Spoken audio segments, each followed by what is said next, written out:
Welcome back to the Love and Legacy podcast. Love and Legacy pod.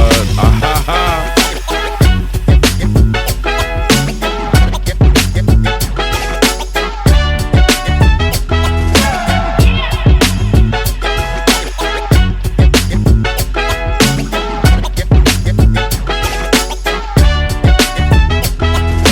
First couple episodes have been a ton of fun. I hope y'all are enjoying them as much as we are. Yes. Make sure you follow us wherever you listen to podcasts. Give us some love on there and treat us right. You know what I'm saying? Just treat us right, man. Treat us right. You know what I'm saying? Help us build our love and legacy too. You feel what I'm saying? What we talking about today, Shawty? We're talking about family values. Family. So Espanol, family values. Yeah. What are your thoughts on family values, baby? My thoughts on family values. Man, I wish we had established this or had language surrounding it a lot sooner in our marriage. Yeah. Yep. Go ahead. Go. We had family values. I don't think we ever took the time to sit down and write them up just and so in tune with each other. We're one. Oh my gosh. And so what year would you say it was when we sat down and went through them and we just hit 10, so it would probably be 7. Yeah, probably at year 7 was when we identified them, put language around them. Yeah. And the reasons why I say I wish, for other than obvious reasons, I wish we would have had them sooner, but it has been so helpful in parenting. Oh, my goodness. And that's why I'm like, man, it would have been so much easier with our oldest if I would have had these, because then, Again, shout out to our co-parents. It's not just about love. It's about legacy. Yeah, it's about legacy. And nothing speaks to your legacy more than your kids do. Yeah. And us having these core values have helped us parent our kids so much. The conviction hit me because I realized every church we've been a part of, every company we've ever worked for, everything we've been in has had a vision, mission, and core values. And I just remember going dang, what's the core values for our family though? Yeah. And I loved what you said at the beginning. We've always had these values. Yeah. But we didn't really sit down and write them out, talk about them until a couple years ago.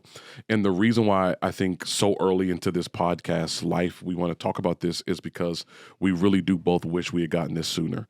It's so helpful. So helpful. Not just in parenting, but also how we interact with one another. Correct. So I was going to say this is something that we also have implemented in our premarital counseling with our couples. And I have loved seeing the fruit of that in their lives. Yes. That I'm a little bit envious of man. That they get it so early. Yeah, because we would not have stumbled so much in the beginning around certain things if we would have had that. And I'll say this. Craig Rochelle is one of the most influential pastors ever. He's got the largest church in the world.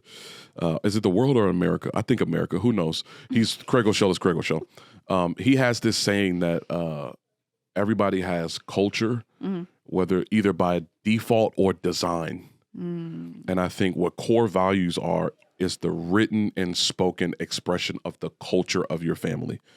So whether you're married, whether you're a single parent, whether you're a blended family, or you're a single person thinking about aspiring, a good friend of ours, Brian Bullock, shout out to Brian and Karen and our Union Charlotte fam.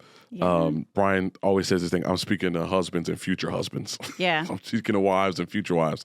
So irrespective of where you find yourself in the family space when you think of the word family, your family has culture, either by default or design. And what I think core values help you do is take your family culture out of the default space and bring it into the design space, that we have designed our family culture to be what it is. And I just think it's great that we talk through this. Talk a little, should we get to the definitions first? Well, I just want to add to that real quick and then we can jump into that. I was going to say, I love the idea as well that we don't just let it happen to us. Yes, correct. That we get to decide what we will continue on as part of the legacy of our family and what we want to continue to have our kids carry on. And then we also get to decide the things that, might have been necessary for survival at one point in time that is more of a hindrance now versus where we were a few years ago. And so I think that there's something to be said about the fact that generational too. Yeah. I talk about my dad a lot. My dad is the most influential person in my life. But my dad was born in 1952. The Brown versus Board of Education decision to integrate schools didn't happen until 1954. Baby, educate the people. I love when he puts his educator hat on. So, come on, help us. The reason I share that is because it's important for people to know exactly how your parents have influenced you, but then understanding the world your parents grew up in. My mom was born in 1965. I believe the March on Washington, don't quote me on this, but I believe it was 1968. And I believe we went to the moon in 1969. So I'm like, my mom is a little girl, 4 years old, not far removed from where our youngest son is right now, being able to see things like that are just historical moments. And it's similar to the 9/11 attacks that our kids, when Tripp first came home talking about that, he could not wrap his mind around the fact that we were alive during that time. But I put that into perspective to help you understand. I was raised by two people who went to segregated schools. Yeah. Because it wasn't that long ago. Because it was not that long ago that I think about Uncle Phil and I'm Montez and I'm Brenda and I'm Wanda, some of the people who are young in their 70s. Yeah. Who were the first people of color to integrate some of the high schools in the county I grew up in. Yeah. This is not something that took place 200 years ago. Yeah. So if you're raised by a man born in the 50s, some of the stuff he handed you worked for the world at the time that just in 2024, years removed, years later, my dad's older sister, my Aunt Debbie, is still very much alive. I was about to say in her right mind, but Aunt Debbie been crazy our whole life. Aunt Debbie. I love my Aunt Debbie, but she always says, I'm so proud for how far y'all, she doesn't just say, I'm so proud for how far we've come, but she always tells me, I'm so proud of how far you're going. Because she has this unique perspective of my dad's born in 52. She was born in 1950. I ain't trying to put all these people's ages out there. But for somebody born in 1950 to be able to look and go, this is my brother's son. These are my brother's children. Look how far they've gone. Yeah. But there are some things that we recognize when we got married. Man, there's some stuff my dad handed to me. There's some stuff your parents handed to you as people who were migrating to a country that they didn't speak the language in that are actually not helpful for our kids in 2024. And out of context. And just out of context. And it's not because our parents are bad. They did the best they could with what they have. And I'm trying to tell you, if you want to help continue building the love and legacy in your life, you're going to have to forgive your parents of a lot of stuff and realize they did the best they could with what they had. Yeah. That what a lot of people call emotional intelligence, and I'm not knocking it, what a lot of people call wokeness, however you want to describe it, that for my dad to have that as a black man born in the 50s is crazy.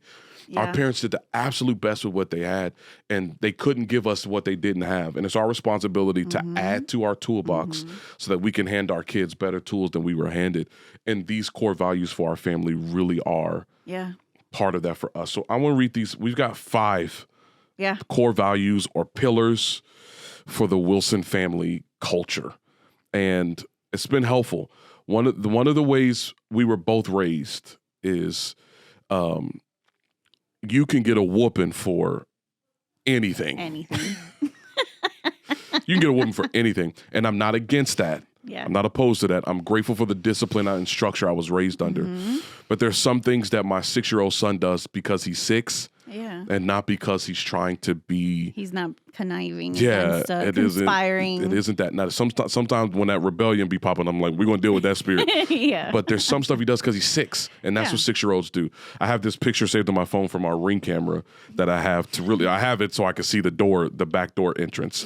And he's walking along the back of the couch like a gymnast that if he fell off, he could have absolutely hurt himself seriously. That is the kind of stuff I will yell about. Like I'll fuss, but they're not getting significant discipline for those things. But if they violate these 5 core values, they know they are in very, very big trouble. And there will be some discipline. There will be punishment they'll have to live in for a couple weeks, depending on the severity of what they do, because we are trying to instill these 5 things into them. Our 5 core values are integrity, empathy, respect, generosity, and honor. Now, you might be sitting at home going like, okay, these are just good words we want everybody. But we sat down and came up with definitions, what we call these, like, this is integrity in action. Not just the word integrity, but this is integrity in action. So the way we teach our kids to live integral lives, the core value for the Wilson family, integrity is the desire to do the right thing for the right reason with no audience. That's how we describe integrity. And the reason why I say that it is so helpful in parenting is because our 3 kids can give you these definitions. That's right. At any given moment. And it's really cool to see. I say we didn't have these till year 7. Sure. Our oldest is 10. It's 10, yeah. And these were not introduced to them at year 7. Right. We were able to give them Definition, the definitions so that they could have something to hold on to. Empathy is the next one. Empathy, we define empathy as the Wilson family as the discipline to understand another perspective. That it takes discipline for you to not put yourself at the center or only think about yourself, but to prioritize someone else's experience. Empathy is a really big deal to you. It is. It's a very big deal. Also, I think it's a big deal to our marriage. For sure. Because you have 2 very different people from 2 very different backgrounds. 2 different cultures. 2 different cultures. Yeah. And I think that the only way this happens is with empathy. Yeah. Next one is respect. Respect, we define respect as the courage to give the highest level of human decency to another person. That it takes bravery to be respectful. Yeah. You got to be brave. If you're going to be respectful, you got to be brave. Yeah. You can't be no punk and be respectful. Yeah. And we have 2 sons and a daughter, but I always think about these and how am I teaching this to my sons? That it takes courage to give the highest level of human decency to another person. That's respect. Not just treat people the way you want to be treated. There's nothing wrong with that. But respect in action is your ability to have the courage to give the highest form of human decency to one another. Yeah. How do you think we've lived that out in our marriage in front of our kids? I think just in how we handle one another. That's it. And how we handle them as well. This girl, because man. I know this is a little different than what we grew up with. You trying to have another kid. You better quit playing. I am not. You better quit playing, yo. But also the fact that just because they're kids doesn't mean that they are void of having respect as well. Human decency. So human decency, it's a 2-way street. Apologizing to our kids has been a very, very big part. And I think that it's been helpful because my kids now, I think for they're 10, 9, and 6. Right. I think they are very good at apologizing and owning up to their own mistakes. It might take some of them a little bit longer, Winston probably leads the way with this. He does. Yeah. He will own it. He's the quickest to come around. He is the quickest. He will own it. And I think that is fruit of the fact that we have decided to model that out for them, not just with each other, but with them as well. The next one is generosity. This is a really important one for me. The Wilson family culture defines generosity as the maturity to allow resources to flow through you. Yeah. That generosity is not just about boundlessly giving. I talked about this a couple episodes ago. Just giving, boundlessly giving. But it's the maturity to allow resources to flow through you. Yeah. I think we're very generous, and I'm not just saying that to pump ourselves up. We've had friends describe us in this way. But I think more than anything, our ability to allow resources to flow through us in just the simplest ways, resources of our time, sitting down at that doggone table, shout out to Daniel Brenneman again, and just our experiences that really this podcast exists out of the heart of generosity we have to make sure we're constantly allowing resources to flow through us. And I think, not to turn this into a sermon, but our ability to allow resources to flow through us, the Bible says that God gives seed to the sower. Yeah. It is this principle that as long as you're willing to continue to give, God will continue to give to you. And he will continue and continue and continue and continue to give to you. Your responsibility is just to continue to be a giver. Yeah. And I think the maturity to allow resources to flow through you is understanding that it's immaturity that will cause you to think, I got to hold on and hoard everything. Yeah. And I want to see our kids be the kind of people that are generous. And the maturity to know and understand that my life is not my own. Yes. It's for a greater and purpose. Everything we have, we like this definition of generosity is what I think why we have so much margin in our lives. Yeah. Financially, the space we get, the cars we drive, we just are like somebody else going to be here. So it's important for us to have that. The last one is honor. Honor is the humility to see other people blessed. Yeah. Having the humility in yourself to be quiet, celebrate somebody else when it's their turn to be celebrated. This has been the hardest one to teach our kids. It's because it's other people. It's not just the people that you like and think Correct. deserve honor. Correct. So we really harp on this on birthdays in our house. Yes. Talk about that a little bit. Yes. So I make it a very big deal. We decorate the night before for each kid, you know, all of that good stuff. And I know some parents are like, oh, birthdays are hard.